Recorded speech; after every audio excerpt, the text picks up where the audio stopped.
Israel के साथ जंग में हिजबुल्लाह के लड़ाके इतने बड़े कारनामे कर जाएंगे, इसका अंदाजा खुद इजराइल तक को नहीं था। वो इसलिए कि इजरायली सेना की रणनीति थी कि वो पहले हिजबुल्लाह को नेतृत्व विहीन करे और उसके बाद लेबनान पर जमीनी हमला कर दे। और आईडीएफ इसी रणनीति के तहत लेबनान में आगे भी बढ़ी, लेकिन नसरल्लाह के जाने के बाद भी हिजबुल्लाह के लड़ाकों का जोश जंग के मैदान में 7वें आसमान पर है। हिजबुल्लाह आए दिन अपने सैन्य बेड़े में नए नए हथियारों को शामिल करके उनकी नुमाइश कर रहा है और अब इसी वजह से इजरायली सेना को लेबनान में घुसना भारी पड़ रहा है।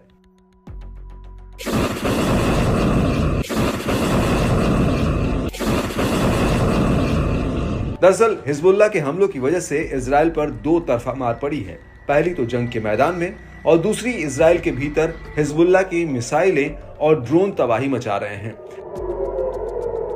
और अब इसी कड़ी में हिजबुल्लाह ने तेल अवीव में एक बहुत बड़ा मिसाइल हमला किया है। हिजबुल्लाह ने तेल अवीव पर कई एडवांस मिसाइलों से हमला किया, जिसकी वजह से कई जगहों पर आग लग गई। इजरायली मीडिया के मुताबिक इन हमलों में कम से कम 2 लोगों की जान चली गई है, जबकि कई लोग घायल भी हुए हैं। इजरायली मीडिया के मुताबिक हिजबुल्लाह ने तेल अवीव पर फतेह 110 मिसाइल से हमला किया और हिजबुल्लाह की कम से कम एक मिसाइल तेल अवीव के केंद्रीय इलाके रामत गान में जाकर गिरी, जिसकी वजह से यहां पर बत्ती गुल हो गई।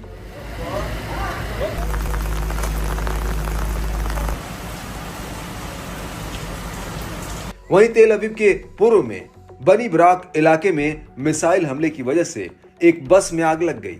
मीडिया रिपोर्ट्स के मुताबिक इजराइल का एयर डिफेंस सिस्टम इस मिसाइल को इंटरसेप्ट नहीं कर पाया।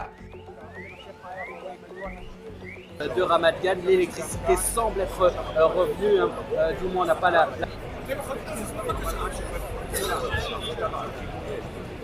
वहीं दूसरी तरफ टाइम्स ऑफ इजराइल का कहना है कि हिजबुल्लाह ने 18 नवंबर 2024 को उत्तरी इजराइल पर 100 से ज्यादा रॉकेट दागे हैं। इन हमलों में एक की जान चली गई, जबकि कम से कम 17 लोग घायल हुए हैं। इजरायली मीडिया के मुताबिक हाइफा के रामबाम अस्पताल में कई लोगों को भर्ती कराया गया है। वहीं अस्पताल का कहना है कि उसके यहाँ पर 56 ऐसे लोगों को इलाज के लिए लाया गया जिन्हें मामूली चोटें आई थी और इनमें से तकरीबन 18 बच्चे भी थे। वहीं इस हमले को लेकर आईडीएफ का कहना है कि हिजबुल्लाह की तरफ से दागे गए 100 से ज्यादा रॉकेटों को या तो इंटरसेप्ट किया गया या फिर ये खुले इलाके में जाकर गिरे। इनमें से कुछ रॉकेटों की वजह से किरियत श्रमोना और चिकन कूप में नुकसान जरूर हुआ है। आईडीएफ के मुताबिक उसने इसी दौरान लेबनान से दागे गए 2 रॉकेटों को भी इंटरसेप्ट किया।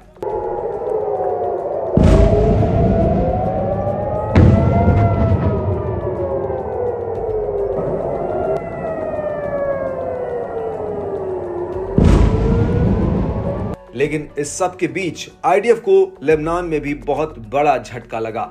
आईडीएफ जब लेबनान के खैयम कस्बे की तरफ बढ़ने की कोशिश कर रही थी, तो उसी वक्त हिजबुल्लाह ने उसके ऊपर करीब 9 हमले किए।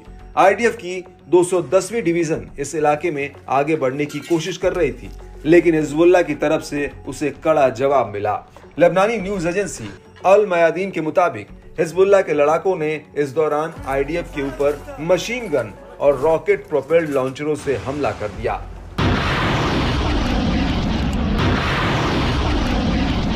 वहीं चामा कस्बे में तो हिजबुल्लाह के हमलों की वजह से आईडीएफ को मैदान छोड़कर पीछे तक हटना पड़ा।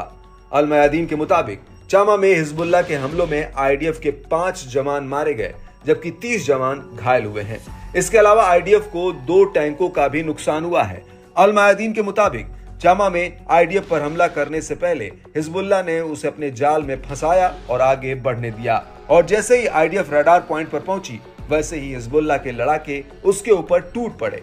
और इसी दौरान आईडीएफ का एक मेरकावा टैंक सैनिकों को बचाने के लिए आगे आया, लेकिन हिजबुल्लाह के लड़ाकों ने इस टैंक पर भी हमला कर दिया, जिसकी वजह से टैंक में आग लग गई। हिजबुल्लाह के मुताबिक ये आईडीएफ का 45वां टैंक था जिसे उसने तबाह कर दिया।